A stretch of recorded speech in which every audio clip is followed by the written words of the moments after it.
Here we have microphone arrays. Spreading wave is measured by a group of sensors located in different places. That's called spatial sampling. The direction to the sound source could be identified with help of an array with only two microphones with a distance delta x. Here, the algorithm delay and sum, which is very famous, can be learned. In this context, one speaks something, and because microphone arrays are interconnected in such a way that they represent a beam, which can be swiveled electronically. By knowing the location of the speaker, we can enhance signal coming from that direction. You can see the scheme here. If the source of the sound is far enough, microphones meet flat waves. The theta angle is called angle of incidence. It can be correctly identified by estimation of delta t, time delay. Time delay delta t can be approximated by delay and sum algorithm.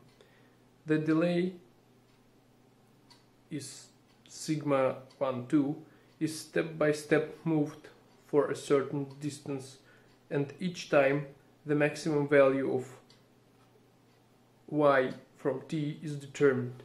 The optimal delay value sigma 1, 2 opt with the yt max usually matches the time delay delta t, as the amplitude of yt becomes maximum when the both microphone signals x1 from t and x2 from t are added together, temporarily coherent.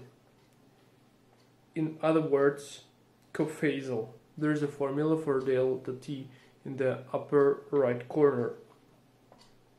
The distance between microphones, delta x, should be actually as large as possible in order to make the time delay delta t bigger, especially if theta is close to 0 degrees.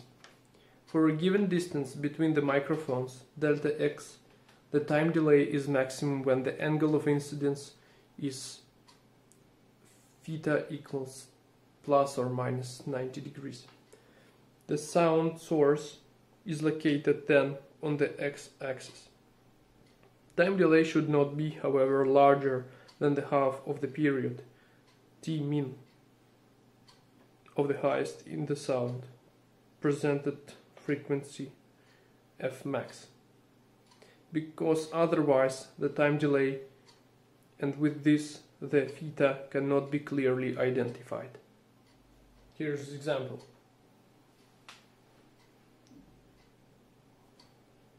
So once again, delay and sum algorithm. We add the signals choosing sigma time delay, it's a sliding distance. When the amplitude is the biggest, y from t, we have found time delay. Delta t is actual time delay.